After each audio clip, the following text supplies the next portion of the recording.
Hello guys, welcome to Esha YouTube channel. మీకు ఈ video నచ్చితే ప్లీజ్ ఫ్రెండ్స్ లైక్ చేయండి, షేర్ చేయండి, సబ్స్క్రైబ్ చేయండి, కామెంట్ మాత్రం తప్పకుండా చేయండి. మరిన్ని వీడియోస్ కోసం వెయిట్ చేస్తారని నేను అనుకుంటున్నాను. ఫ్లోరా ఫ్లోరా నిజంగా ఫస్ట్ వీక్ నుంచి అనుకుంటున్నాం మనం ఫ్లోరా వెళ్ళిపోతుంది, ఈ వీక్ వెళ్ళిపోతుంది, ఈ వీక్ వెళ్ళిపోతుంది. లాస్ట్ వీక్ మనీష్ ఎలిమినేషన్ టైంలో ఫ్లోరాకే అర్థం కాలేదు. సార్ ఏం సార్ ఏం జరుగుతుంది సార్ అని అవును అంటది, హిందీలో మాట్లాడుతుంది. నాకైతే అదే హైలైట్ అనిపించింది.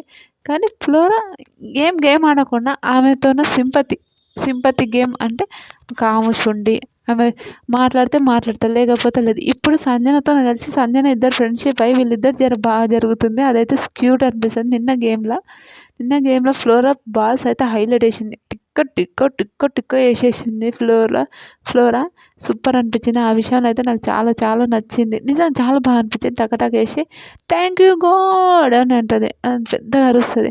నాకు అది ఫ్లోరా మాత్రం ఆడైతే చాలా బాగా ఆడేసింది. ఓకే, ఆమె వాళ్ళ నేమో చాలా బాగా ఆడేసింది. నాకైతే చాలా మంచిగా అనిపించింది ఫ్లోరా నిజంగా.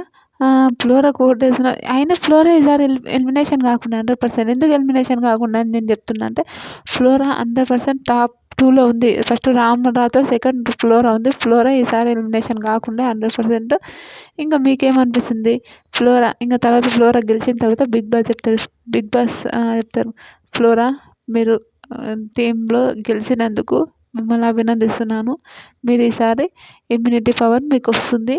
మీరు సేవ్ కావాలా వేరే వాళ్ళు అంటే, సార్ నేనే సేవ్ అవుతా సార్ అంటే ఆమెనే సేవ్ అవుతుంది. అందరు క్లాస్ అవుతారు. సూపర్ ఆడింది ఫ్లోరా గారు.